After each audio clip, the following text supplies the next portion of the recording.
off to a bit of a firecracker here. Narinder, is immigration the answer to our, I suppose, out of work, unemployment, laziness crisis? Well, this country needs immigration. The NHS is on its knees. All kinds of industries are on their knees. And we've always needed immigration. My father was invited over to this country back in the 60s because, quite frankly, no one else would work in the steel foundries and he would do double shifts. And I'd say that the funny thing is, and I'll try not to laugh about it, Patrick, is that let's stifle migration. Let's stop immigration. You know, Brexit had a severe impact on the NHS. Nurses and doctors, we got them from the European Union, but now we've stopped that. We had no alternative but to go to India. So what makes me laugh is you stopped immigration there, but you brought it in from somewhere else. Where's the logic? OK, Patrick, I'll throw it your way. Just respond to that from Narinder then. Well, I'm afraid Narinder is quite wrong about the idea that NHS workers from the EU went home or were expelled. I was looking a few minutes ago at a report from the House of Commons Library, which is a very well-respected source of political research on the makeup of NHS staff. And they say it's overwhelmingly likely there are actually more EU staff in the NHS than there were as of June 2016. So there's been no great exodus. Now, of course, we can go and plunder developing countries for their medical professionals that will be a short-term stopgap. But I think you used a key word, which was sustainability, and it's not sustainable. All we're doing is stoking up the population crisis, house price crisis. More people, by the way, in their mid-50s feel they've got enough housing equity to dob out of the labour market earlier, and then you just get another round of the crisis. All right, Narinder, I'll ask you this question now, which is, where do all these people live?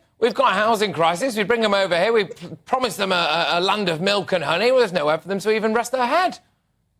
Well, newcomers do, contribute to net profits to this country. They contribute to the economy. We need migration. We've always needed immigrants. They help the economy. And I just find it really quite funny that Suella Braverman uses language like invasion and will spend $1 billion on keeping able-bodied Albanians and Syrians in hotels instead of letting them work. Let's not let them work. Let's keep them in a hotel and spend £1 billion when actually we've got 1 million jobs to fill.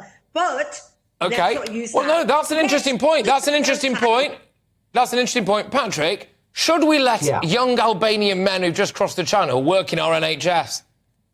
No, absolutely not. I'll tell you one group that cheats particularly. That is the people who come here legally and join the queue and make their due applications to come and work. You cannot let illegal migrants have the privilege of full access to the British labour market, or you're creating a massive pull factor, a massive incentive. One at a time. No, Narinder, let him finish and then I'll go back to you, don't worry. Patrick, go on, sorry, just repeat the end of that, please. Yeah, if you allow illegal migrants access to the UK labour market, you're creating an enormous pull factor for an expansion at still further higher levels of illegal immigration, and that's not fair on the British people, and it's also not fair on legal, honest migrants who come through lawful channels. Narinder, I suspect you might have hit on an angle to this that no one had thought of yet, and possibly with good reason, it must be said, which is, would you rather have people who just come across the channel, so people who had come here illegally but were here nonetheless, would you rather that our NHS bigwigs went to asylum seeker hotels and said, anyone fancy being a nurse, then go to India and do it? Well, actually, yes, because we've got so many here, and we've got 1 million job vacancies here, but let's just keep them in hotels. And Patrick, it makes me really laugh that you said, access to our labour market. We've got 1 million jobs that need filling up, and we've got a lot of British people who, some of them are too damn lazy to do the work, actually. And foreigners are keen to work. They are hardworking. My dad did treble shifts. And guess what? The British people seem to have long COVID and a lot of illnesses, and they don't want to work. Well, hey, you know what? I actually don't disagree with some of what you've said there. I do disagree massively with the migrant hotel stuff. But yeah, Patrick, are British people too lazy?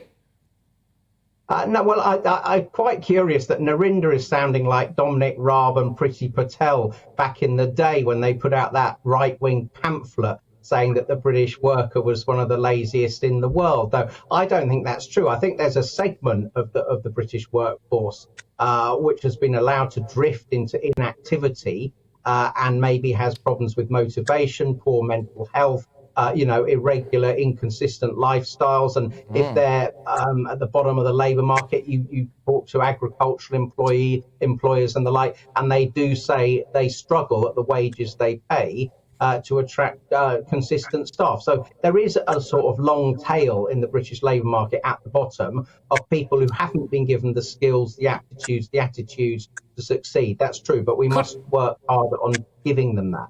Yeah, I'm just going to stick with you, Patrick, before I go back to Narinder, because, look, it's pretty obvious where I am politically with stuff, and I don't make any bones about that. But one area that I must say I do actually agree with Narinder on is I think if people are struggling for motivation, we all have bad days, we all struggle with motivation, you've got to get off your backside and go and make it happen, because the world is there for the taking. It is there for the taking if you really, really work hard enough. And yes, you've got to get a little bit lucky, Patrick, don't get me wrong. But yes, it is there for the taking. And if people from India are more inclined to come here and take it, all power to them. Patrick, your thoughts on that?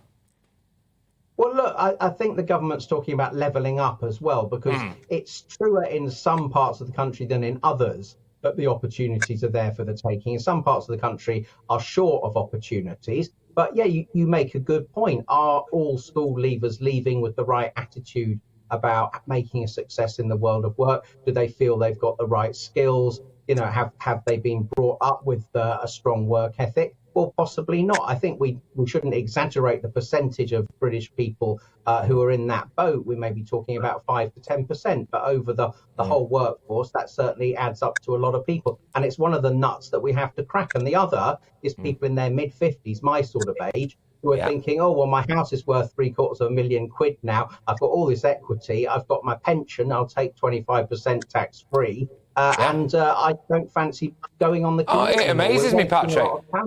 It amazes me how many people show solidarity with the NHS and how many people who work in the NHS retire at 50 and decide they're not going to contribute back to it. But, Narinder, hear me out on this now. Is it actually racist to take the best and the brightest from various different countries? Is this almost like a version of economic white colonialism where we'll go, yeah, we'll have you, we'll have your neuroscientists, we'll have all your heart doctors, you come over here, and it's a brain drain, isn't it, from some countries? Well, look, I'm a little bit dubious to say it's racist because then I get accused of using that card. However, it is a bit virtual signaling that actually we only want you, and we only want the best, when actually our own people won't even do the work. They won't work it. And what the funny thing is, the irony is, stop migration, but where do we get 1 million workers from? Let's just stick them in hotels and not let them work. I think we've got to... We need people. We need immigration. And our NHS has always been propped up by immigration.